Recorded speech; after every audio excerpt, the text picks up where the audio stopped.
Rabbil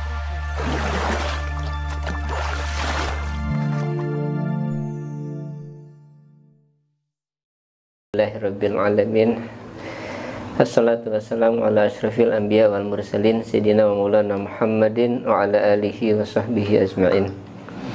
Allahumma rabbi shrah li sadri wa yassir li amri wahlul 'uqdatam min lisani yafqahu qawli. Rabbi zidna ilman warzuqna fahma. Subhanaka la ilma illa antal alimul hakim. Wa la haula wa la quwwata illa billahil aliyyil azim. Baik jamaah rahimakumullah, alhamdulillah kita bersyukur malam ini kembali kita dipertemukan dalam keadaan sehat walafiat. Mudah-mudahan ini malam yang penuh berkah yang kita bisa bawa sampai ke rumah insyaallah. Amin ya Allah, amin ya rabbal alamin. Melanjutkan kajian di pertemuan sebelumnya, saya ada hutang satu, yaitu menjelaskan terkait dengan karakter dari para sahabat radhiyallahu anhum. Ini penting karena kita di akhir zaman ini satu bisyarah nabawiyah bahwa akan kembali khilafah al-Hajjin nubuwah, yang berarti adalah sesuai dengan di masa para sahabat radhiyallahu anhum.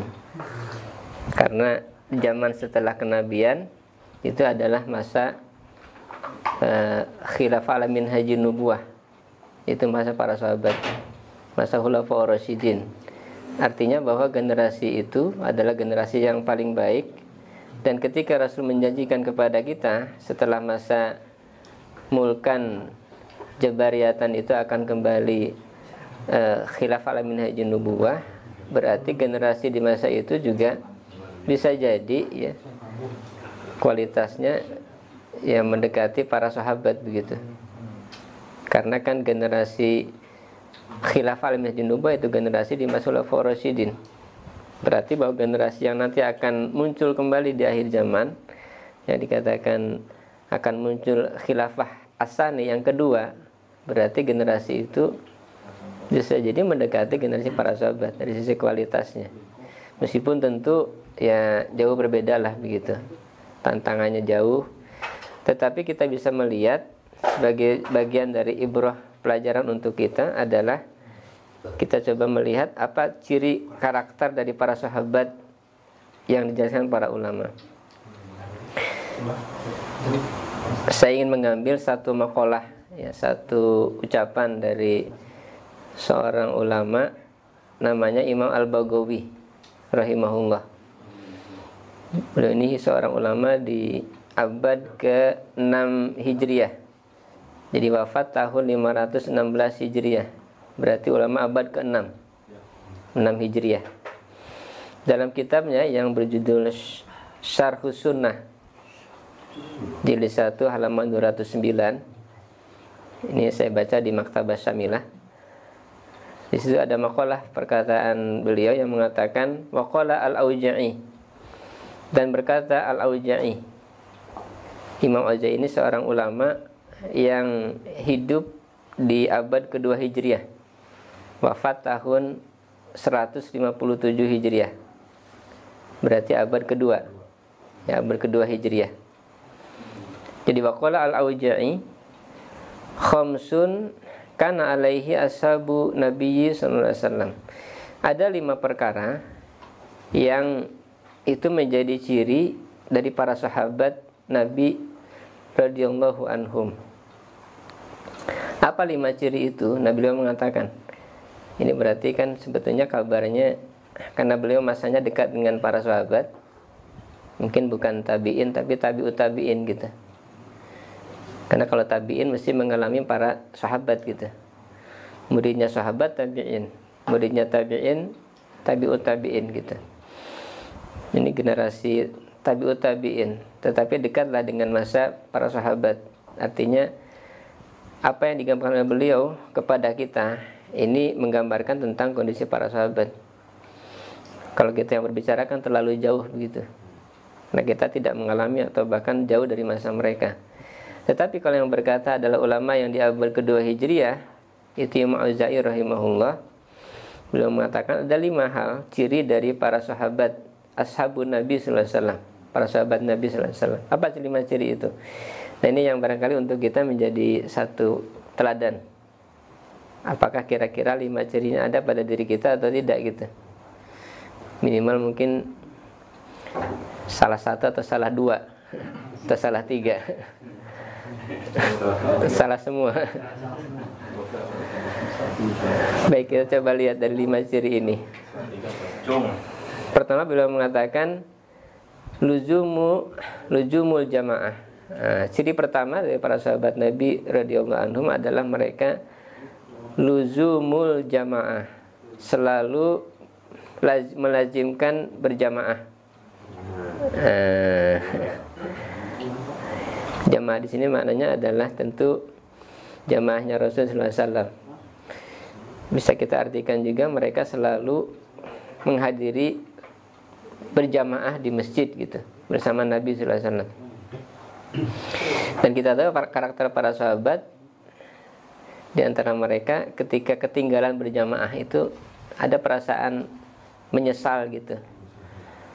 Bahkan sebagian diriwayatkan ada sampai menginfakkan, menyedekahkan kebun yang mereka lalai dari jamaah karena gara-gara mengurus kebun tadi itu. Luar biasa ya. Kita mah rasanya masih jauh. Ketinggalan berjamaah gara-gara ngurus bisnis mungkin dianggap biasa saja.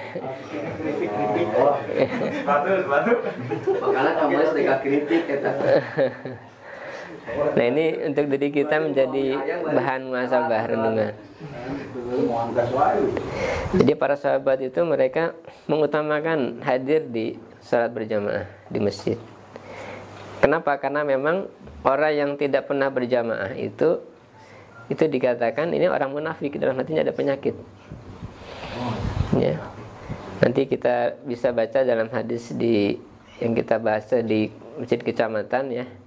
Nanti ketemu hadisnya bahwa orang munafik itu berat untuk melakukan sholat isya berjamaah, apalagi subuh berjamaah.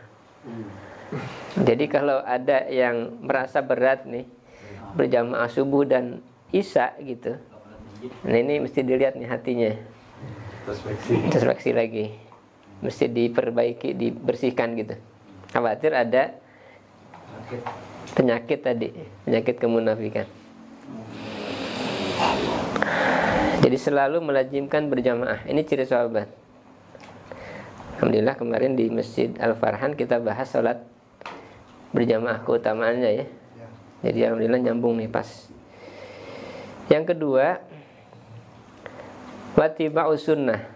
Nah, ciri sahabat itu adalah mereka selalu ittiba, mengikuti as-sunnah, sunnah Nabi sallallahu alaihi wasallam. Karena Rasul bersabda, "Alaikum bisunnati wa sunnati khulafa'ir rasyidin." Al-hadis.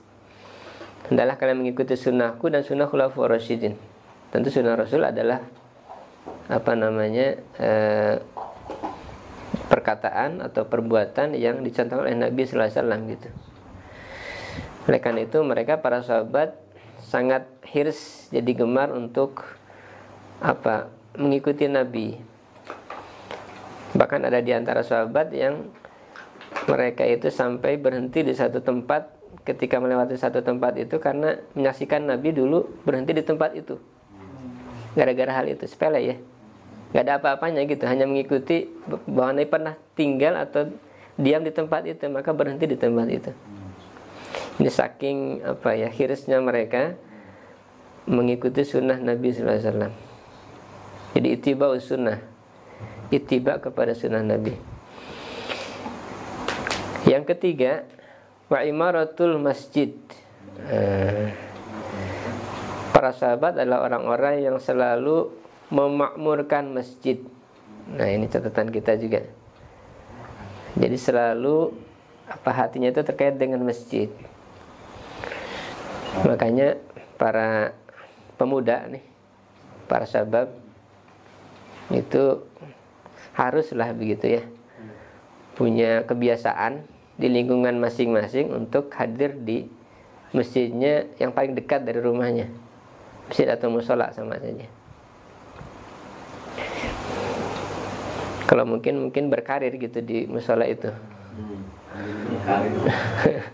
Dari mulai nabih beduk mungkin ya, marbot dulu begitu, baru kemudian muazin. Setelah itu ya lama-lama bisa jadi imam di musola atau di masjid itu. Jadi ini ciri sahabat. Jadi imaratul masjid, memakmurkan masjid.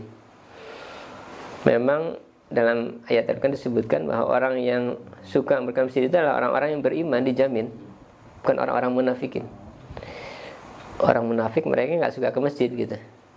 Tapi orang mukmin yang imannya betul, ciri di antara mereka adalah selalu memakmurkan masjid-masjid Allah Subhanahu wa taala. Nanti lihat di surat At-Taubah ayat 18 itu ayat tentang DKM itu ya. Ayat DKM itu wajib baca ayat itu. Surat At-Taubah ayat 18. Di situ disebutkan tentang memakmurkan masjid itu hanyalah orang-orang yang beriman saja, dan seterusnya ya. Baik, kemudian yang keempat, jadi sahabat adalah watilawatul Quran. Mereka selalu membaca Al-Quran. Jadi tidak lepas, setiap hari mereka baca Quran. Bahkan mungkin ditarget bacaannya itu sampai bisa khatam Quran gitu. Sebetulnya kalau sehari kita baca 1 juz, maka 1 bulan bisa khatam ya sebetulnya gitu. Tentu ini tergantung kepada waktu dan kesempatan masing-masing. Meskipun sebetulnya kalau kita luangkan waktu gitu, sejam lah 1 hari cukup tuh untuk menghatamkan 1 juz. Kalau yang cepat mungkin bisa 2 juz ya.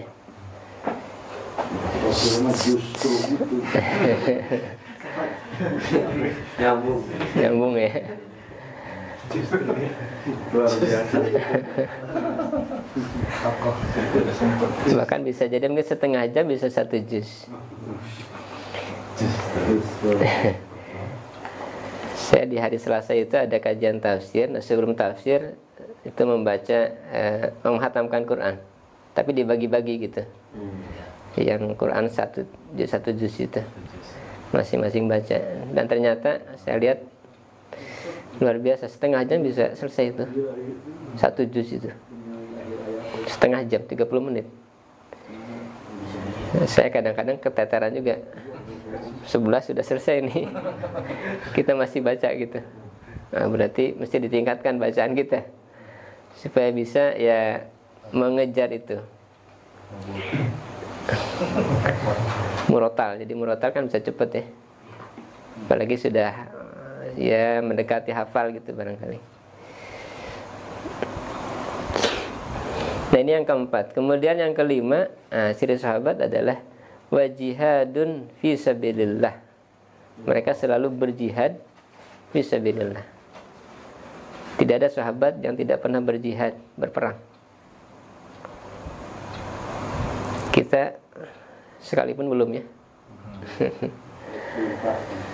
Oleh karena itu ini satu pelajaran untuk kita. Tapi mudah-mudahan kita dengan ikut aksi-aksi bela Islam misalnya ya, beberapa kali itu kan bagian dari latihan.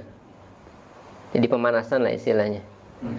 Sebelum nanti panggilan jihadnya yang betulan gitu bawa senjata. Papanasan ya. Nyambung terus ini ke belakang.